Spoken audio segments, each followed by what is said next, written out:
사무엘하 21장 1절부터 14절까지입니다. 오늘 말씀이 21장부터 사무엘하 마지막 장 24장까지 이것은 역사적인 순서가 아니에요. 이것은 이제 역사 순서하고 상관없이 다윗의 생애를 총정리하는 그런 내용입니다. 그래서 이제 오늘 말씀은 3년 기근의 원인과 그것을 어떻게 처리를 했는가 하는 그런 내용이고요. 그리고 내일 말씀인 15절서부터 22절은 블레셋의 이 거인들을 죽인 사건에 대한 이 골리앗의 후예들이죠. 그리고 22장은 다윗의 승전가에 대한 이야기고요. 23장은 다윗의 마지막 말이 나옵니다. 다윗의 마지막 말과 다윗의 용사들을 정리하는 그런 내용이 나오고 24장은 인구조사로 결론을 내립니다. 그러니까 여기에 나오는 이 여러 가지 사건들은 이 세바의 반역 사건 이후에 있었던 일들이 아니라 다윗의 생애 전체에 있었던, 특히 왕이 된 이후에 있었던 일들을 모아가지고 결론으로, 사무엘상하의 결론으로 삼은 그런 내용이다라고 할 수가 있습니다. 이제 오늘 말씀 이 21장 1절로 14절 3년 동안 기근이 있었는데 이 기근의 원인이 무엇인가 하는 것과 그 결과에 대한 이야기를 합니다. 이 다윗 왕의 통치 초기에 있었던 일이라고 우리는 이 말씀에서 짐작을 할 수가 있죠. 왜냐하면 이 사울이 죽고 기브아 사람들을 사울이 학살한 것에 대한 이 말씀을 읽다 보면 여러분 어떤 생각을 했는지 모르지만 우리나라로 말하면 광주 그 민주화 운동 때문에 일어난 수많은 사람들의 죽음, 이것을 그 후대 그 정권에서 사과하고 이런 거 했잖아요. 그런 거 좀 비슷한 그런 내용입니다. 그러니까 전대 정권인 사울 왕이 죽고 다윗이 이스라엘 12지파 전체 왕으로 집권을 하고 그리고 얼마 있다가 바로 일어난 것이 아닐까 이렇게 짐작을 해볼 수가 있죠. 1절을 보면 3년을 연속 기근이 왔다라고 말을 합니다. 근데 다윗은 이 기근이 왔으니까 우리나라로 말하면 기우제를 드린다든지 이렇게 했을 텐데 하나님께 기도를 했습니다. 이 삶이 어려워졌을 때 기도하는 건 하나님을 믿는 사람에게 당연한 거죠. 하나님께서 이 기근의 원인을 가르쳐 줬어요. 그 사울이 기브온 사람들을 학살했기 때문이다라는 이야기이죠. 그게 1절 이야기입니다. 근데 이 기브온 사람들은 누구냐 하면은 여호수아 9장과 10장에 나오는 사람들이에요. 이 사람들은 여호수아가 가나안을 정복할 때 여리고성이 무너지고 이렇게 하는 모습을 보면서 이거 도저히 이스라엘을 대항해서 우리가 이길 수가 없다. 그러면 우리가 살아남으려면 어떻게 해야 되는가? 그래서 이제 위장을 하고 거짓말로 먼 곳에서 온 사람들이다 하고 여호수아를 속여서 여호수아와 언약을 맺죠. 언약이라고 하면은 하나님과의 언약만 우리는 생각하는데 이제 사람과 사람의 언약도 있고 나라와 나라의 언약도 있고 그러는데 일종의 조약 같은 것을 맺은 거예요. 이제 국가와 국가의 조약이나 이런 것은 세월이 흐르면 그냥 휴지 조각처럼 그렇게 팽개쳐 버리는 경우가 참 많죠. 우크라이나 사태 같은 경우에도 그 러시아하고 그리고 주변에 있는 미국이나 또는 유럽의 여러 나라들하고 우크라이나를 놓고 절대 침략 않겠다. 그러니 핵무기를 폐기해라 또는 러시아로 옮겨라 해서 사인을 하고 그렇게 했다고 그러잖아요. 그런데 세월 지나고 나니까 아무 소용이 없죠. 그게 인간 세상 문제입니다. 우리나라도 마찬가지고요. 뭐 문재인 대통령 때 남북한이 군사 합의를 했지만 지금 뭐 다 폐기된 거나 마찬가지죠. 막보 쏘고 뭐 핵도발하고 다 휴지 조각이 된 거죠. 그래서 그런 걸 볼 때 기브온 사람들과의 이 문제도 이게 다윗 시대로부터 약 400년 전쯤에 했던 조약이에요. 뭐 400년 전이면 우리나라는 언제입니까? 조선 시대. 그러니까 뭐 임진왜란 뭐 이런 때 했던 조약을 뭐 지금 우리는 기억도 못하죠. 그런데 지금 하나님은 그 기브온하고 한 그 조약, 언약, 그거를 위반했다. 그래서 하나님께서 지금 이스라엘에게 징계하신 거죠. 그것도 사울 시대가 아니라 다윗 시대. 아니, 그 못된 짓은 사울이 했는데 다윗 시대에 지금 기근을 주신 거예요. 이걸 볼 때 하나님은 어떤 분이냐 하는 것을 우리가 생각을 해야 합니다. 우리는 뭐 400년 전, 500년 전 뭐 인간과 인간이 약속한 거, 뭐 나라와 나라가 조약을 맺은 거, 뭐 기억도 못하고 아무 의미도 없고 그까짓 것 이렇게 생각을 하는데 하나님은 그거 기억하시고, 그거를 기억을 하시고 그걸 어긴 것에 대한 지금 징계를 하시는 거죠. 그것도 기브온이 속여서 조약을 한 건데, 여호수아를 보면 속여서 조약을 맺게 됐지만 하나님이 지켜라 그러잖아요. 속여서 했어도 약속은 약속이다. 그래서 하나님은 이런 분이죠. 언약에 신실한 분이다. 그래서 하나님의 언약이 신실하기 때문에 아담에게 한 여인의 후손 약속도 지키고 아브라함에게 한 자손의 약속도 지키고 이 다윗에게 한 다윗의 씨 자손에 대한 약속도 지키신 겁니다. 아담에게 약속한 뒤로 예수님이 올 때까지 몇 년이 흘렀는지는 우리가 계산이 불가능해요. 아브라함에게 약속을 했을 때부터 그 약속이 이루어지기까지는 2500년, 다윗으로부터는 1000년이, 그러니까 하나님은 최소한 1000년, 2000년 동안 이 2000년 전에 약속 온 것도 기억했다가 반드시 이루는 그런 분이라는 거죠. 그래서 우리가 하나님을 믿을 수 있는 거죠. 하나님의 언약을, 그 언약의 말씀 기록한 것이 성경이고, 어떤 사람들은 성경을 낡은 책, 고대 유물 무슨 그런 것처럼 취급을 하는데 그렇지 않습니다. 하나님이 누구시냐에 근거를 두면 하나님은 이렇게 400년 전 약속도 인간끼리 한 건데, 하나님하고 한 것도 아닌데 하나님의 이름으로 했거든, 인간이. 그러니까 지켜라 그러는 거예요. 너희들끼리 했지만 내 이름으로 했지 않느냐 하는 거예요. 이 심지어 바벨론 포로 시대, 그리고 포로에서 돌아온 이후까지도 기브온 사람들은 이스라엘과 함께 살아요. 돌아와요, 함께. 생각을 해보세요. 남의 나라에 얹혀 사는 것은 이스라엘 옆에서 사나 바벨론에서 사나 똑같은 거잖아. 오히려 바벨론은 강대국인데, 그런데 굳이 돌아와요, 이스라엘과 함께. 이스라엘 사람들 중에도 안 돌아오는 사람들이 많았는데 돌아와서 뭐를 하느냐면, 이 사람들은 성전에서 물 깃고 장작 패며 허드렛 일 하는 것이 그 직업이요. 그러니까 돌아와서 고위직을 맡는 것도 아니고, 돌아와서 남의 집살이 하는 건 똑같은데도 돌아와요. 마치 룻기에서, 룻기 2장을 보면 룻이 돌아온 것을 성경이 뭐라고 그러냐면 주의 날개 아래 거하러 온 것이다, 이렇게 표현을 한 거고 딱 똑같아. 그러니까 하나님은 그러한, 아무리 이스라엘 사람이 아닌 룻이나 기브온이라 할지라도 그 날개 그늘 아래 거하러 온 사람을 내치는 법이 없어요. 예수님이 이런 말을 했죠.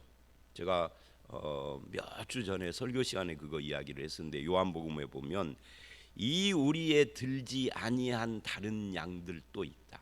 그래서 내가 한 목자 한 우리 안에 놓고 한 목자의 인도하심을 따르게 할 것이다 라고 하는 그 이 우리에 들지 않았다라는 것은 이스라엘이 아닌 이방인, 그죠? 지금 우리로 말하면 우리 서부저항교회 안 다니고 있는 밖에 있는 사람들 중에도 하나님의 백성들이 많이 있다는 거죠.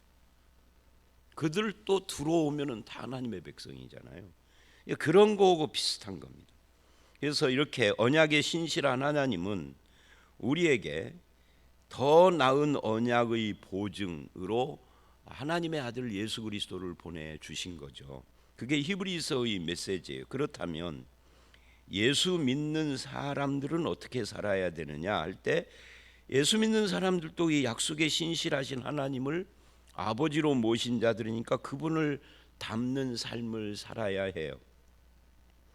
하나님이 신실하면 나도 신실해야 되고, 하나님이 약속을 기억하면 나도 약속을 기억해야 되고, 하나님과의 약속만이 아니라 사람과 사람의 약속에서도 신실해야 되고. 그런데 들리는 소문에 의하면 예수 믿는 사람들은 야가 빠졌다. 그 말은 뭐예요? 신실하지 않다는 거예요. 그러니까 성경이 말하는 것과 현실의 그리스도인이 다르죠. 이 부분에 대해서 우리가 자신을 살펴야 할 필요가 있습니다. 정말 제가 아는 사람들 중에는 설교도 잘하고 목사들 중에 정말 똑똑하기도 하고 머리도 샤프하게 잘 돌아가는데 신실하지 않은 사람들이 많아요. 그런 사람들은 제 마음속에서 멀리하죠. 그러니까 이게 하나님을 믿는다는 것이 단순히 지식적인 차원에 머무는 것은 아니다는 거죠. 지식적인 차원에 머무는 것이야 서울대학 나온 사람이 제일 똑똑하죠. 그러나 성경은 그걸 요구하는 게 아닙니다. 하나님을 신뢰하고 닮는 걸 요구하는 것, 그게 신앙이죠. 이 3년 기근의 원인, 사울의 실수이고 죄죠. 그 사울은 왜 그러면 기브온 사람들을 그렇게 학살을 했느냐? 2절 말씀을 보면 열심 때문이에요. 그러니까 사울이 이스라엘과 유다 족속을 위하여 열심히 있음으로 그들을 죽였다. 이게 민족적인 열심이죠. 그런데 그 열심이 오히려 하나님의 뜻을 거스르는 행위가 돼요. 모든 열심은 다 선하고 옳은 거다. 그건 X, 틀린 겁니다. 어떤 열심은 선한 것이 있죠. 근데 어떤 열심은 오히려 악한 것이 있습니다. 그래서 여러분 야고보서에 보면은 사람이 하나님의 뜻을 거스르는 경우에 대해서 뭐라고 하느냐면 열심 때문이다 그래요. 열심, 악한 열심 때문에 하나님의 뜻을 거스르는 거예요. 그걸 그 열심을 욕심이라고 그러죠. 그러니까 사울도 그런 잘못된 열심, 참된 지식에서 나온 것이 아닌, 하나님을 아는 지식에서 나온 것이 아닌 인간의 열심 때문에 이런 죄를 저질렀다라고 지금 말하고 있는 겁니다. 그래서 다윗은 2절 하반절서부터 6절에 기브온 사람들을 데려다가 그 말을 들어요. 무시하지 않고 종에 불과한 자들인데도 그들의 그 피맺힌 마음, 한 이런 것들, 그러면서 이렇게 말을 하죠. 너희가 이 3절 여호와의 기업을 위하여, 이 여호와의 기업이라는 게 이스라엘을 말하는 겁니다. 이스라엘을 위하여 너희가 복을 빌어야 하는데, 너희가 지금 마음에 한이 맺혀 있어서 이스라엘을 위하여서 복을 안 빌고 저주를 할 텐데 내가 어떻게 해야 속죄가 돼서 너희가 우리를 위하여 복을 빌겠느냐 라고 질문을 합니다. 그러니까 우리가 하나님께 기도하기 전에 누군가 나를 위하여 저주하고 원망하는 사람이 있는가도 살펴야 하는 거죠. 이게 예수님 말씀이에요. 어디에 나오는 거죠? 마태복음 5장에 보면은 예물을 드리다가 누구하고 화해해야 할 일이 생각나면은 예물 드리다가 중단하고, 우리로 말하면 예배 드리다 중단하고 가서 화해하고 와서 예배 드려라. 그거하고 비슷한 이야기입니다. 너희가 어찌하면은 복을 빌겠느냐 하고 물어요. 그랬더니 기브온 사람들의 요구가 우리가 원하는 것은 은금이 아닙니다. 4절. 그리고 그러면 너희가 원하는 대로 내가 하겠다라고 그렇게 이제 말을 해요. 그들이 왕께 이르되 5절 우리를 학살하였고 우리를 멸하여 이스라엘 영토 내에 머물지 못하게 하려고 모해한 사람의 자손, 이게 누구예요? 사울이죠. 이 사울의 자손 7을 우리에게 내주십시오라고 말을 합니다.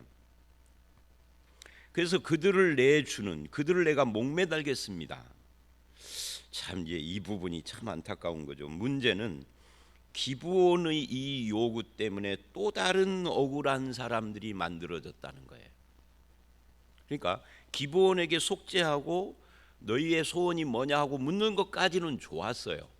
근데 그들의 요구가 정당하냐 그럼? 죄는 사울이, 죽은 사울이 지었는데 그 자손들, 아무것도 모르는 자손 7을 목매다는 것은 옳은 거냐 하는 거예요. 물론 결론적으로는 나중에 14절에 그 후에 하나님이 그 땅을 위한 기도를 들으셨다라고 하셨지만, 이 안타까운 또 다른 사건이 생긴 것은 부인할 수가 없는 거죠.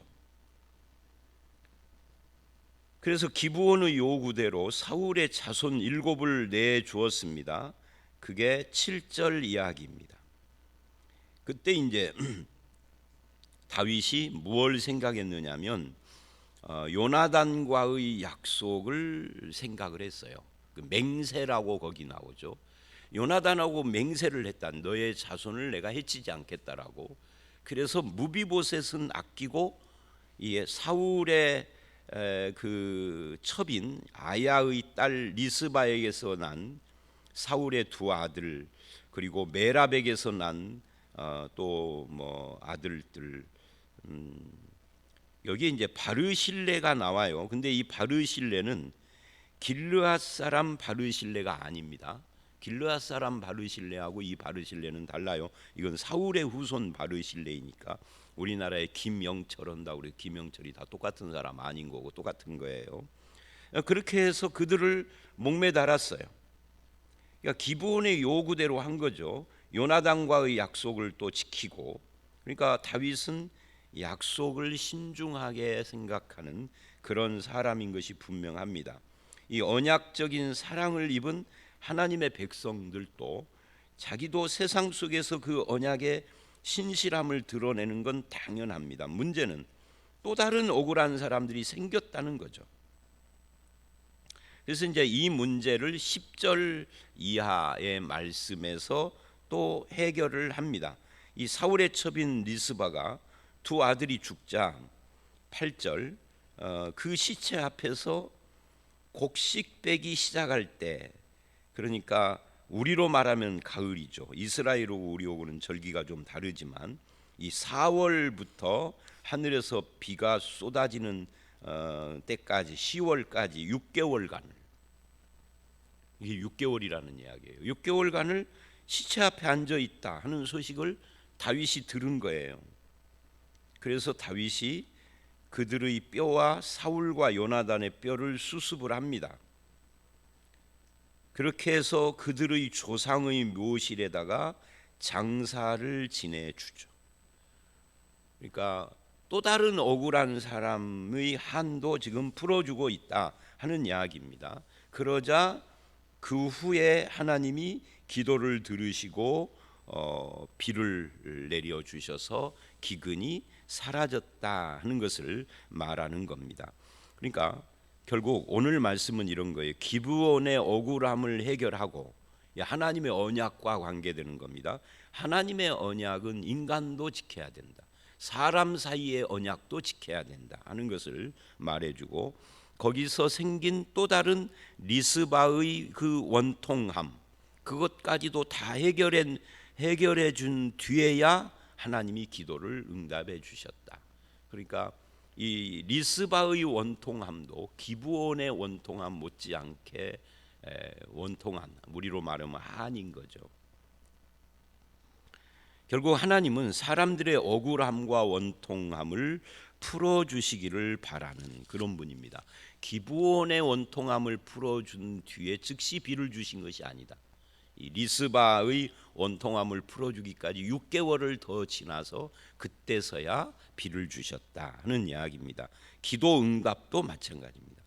그래서 아까도 언급한 이 마태복음 5장에서 예수님이 말하신 것처럼 성도는 제물을 드리다가도 형제와의 이 송사, 억울한 일 이런 것부터 해결하고 예배하고 기도를 해야 한다 하는 교훈을 우리는 이 말씀에서 받게 됩니다.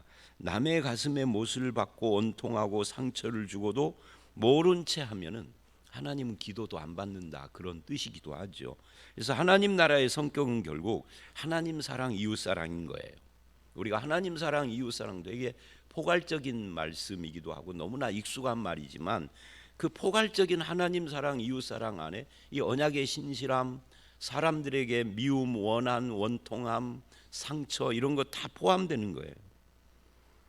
그래서 이런 부분들에 대해서 우리가 바르게 행하는 것을 뭐라고 부르느냐면 정의라고 하는 거예요. 이웃에게 공평하고 공의로운 것을 말하고 있는 거죠. 뭐 너무 넓은 범위로 생각하면 우리 실천하기가 어려우니까요.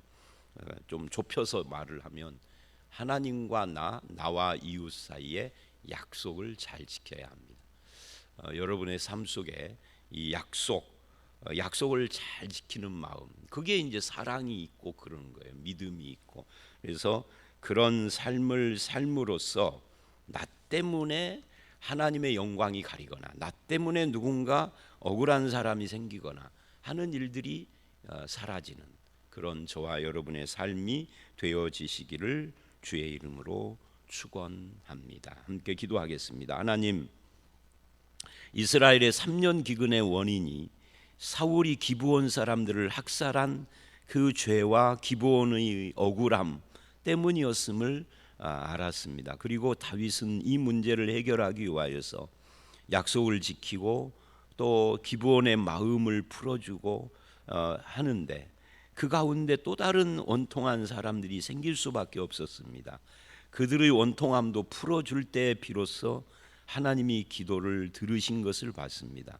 하나님, 나를 통하여서 하나님의 영광이 드러나게 하시고 하나님의 약속의 말씀이 실천되게 하시고 또한 사람과 사람들 사이에 약속도 신실하게 잘 지키는 성도로 살게 하시며 나 때문에 억울하고 한이 맺힌 사람 생기지 않도록 주님 인도해 주시며 아버지 하나님, 우리의 기도를 들으시되 인간관계 속에서도 바른 삶을 살기로 원하시는 하나님의 뜻을 잘 실천하는 성도로 살아갈 수 있도록 역사해 주시옵소서. 우리의 삶을 인도해 주시는 하나님께 감사드리며 예수님 이름으로 기도드렸사옵나이다. 아멘.